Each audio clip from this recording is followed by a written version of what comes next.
Hello, dear learners. A very good morning to all of you.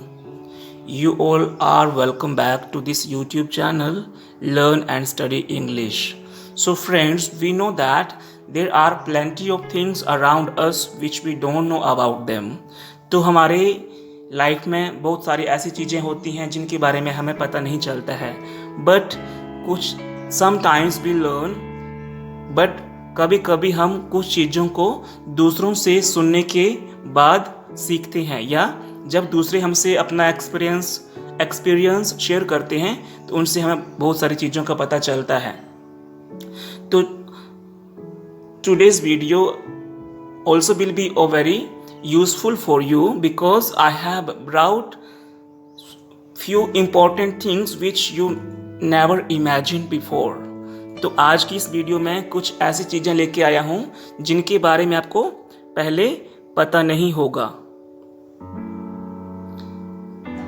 तो before starting the video I just want to take your small test. आपके सामने एक table है and इस table में दो columns हैं, column A and column B. इसमें कुछ स्पेलिंग्स लिखी हुई हैं, तो डिफरेंस मैंने इसमें हाईलाइट कर दिया है already, but I just want to know from you that कि कौन सी स्पेलिंग्स सही है. कॉलम ए में सही स्पेलिंग्स है या कॉलम बी में सही स्पेलिंग्स हैं. I just want to know from you. अगर आपका जो ओपिनियन है कि कॉलम ए में स्पेलिंग्स सही है and column B wrong, no, you are wrong here. या आपको लगता है कि ये स्पेलिंग्स सही हैं और ये स्पेलिंग्स गलत हैं, no, you are still wrong. तो लेट मी टेल यू, ये जो स्पेलिंग्स हैं दोनों कॉलम्स में, ये all the spellings are correct. But कैसे? We should always keep asking question कि क्यों ये चीज़ है. कभी कभी हम चीज़ों को जानने का एफर्ट, या we don't try to learn the things, learn the concept. तो मैं यही कॉन्सेप्ट आपके सामने आज इस वीडियो में लेके आया हूँ कि कैसे ये दोनों स्पेलिंग्स, दोनों कॉलम्स की स्पेलिंग सही है. So this is actually both the spellings are taken from American English and British English. So how that I will show you further. तो friends, let me tell you, mostly common to read in books but the concept is still unknown. Mostly in spellings को हम books में पढ़ते हैं, but हम खुद ही confuse हो जाते हैं कि स्पेलिंग्स गलत हैं या सही स्पेलिंग क्या है. तो let me tell you the concept now. These words are taken from American English and these words are taken from British English. तो organize, and ये जो organize एंड हो रहा है with IZE letters. Recognize, IZE letters. Apologize, IZE letters.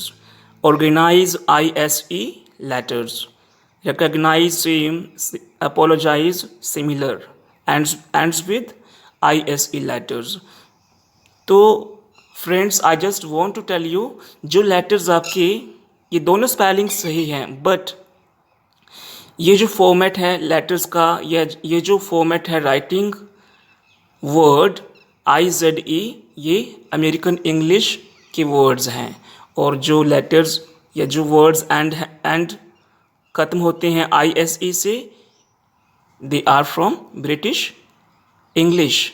So don't get confuse here. In this way, both words are correct. Similarly, in inquire and inquiry, enquire and enquiry. तो ये जो words हैं ये लिए गए हैं ब्रिटिश इंग्लिश से, and these one are taken from American English. So दोनों same meanings रखते हैं, but spellings both are correct. The police is going to inquire into the case. The police is going to investigate into the case. And here inquire means ask. I inquired his name. I asked his name. तो कुछ और spellings हैं जो American English में कुछ और हैं, British English में कुछ और हैं. तो I hope you have understood the concept of these different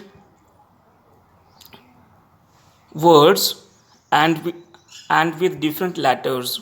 So never get confused now. जहाँ भी आप लोगों को ये स्पेलिंग्स मिलती हैं उनको आइडेंटिफाई करो, लर्न रखो कि these are taken from British English and these are taken from American English. तो अमेरिका में तो अमेरिकन इंग्लिश बोलते हैं, जो ब्रिटिश इंग्लिश है that is a mixture of different languages like Latin, French, and Old English.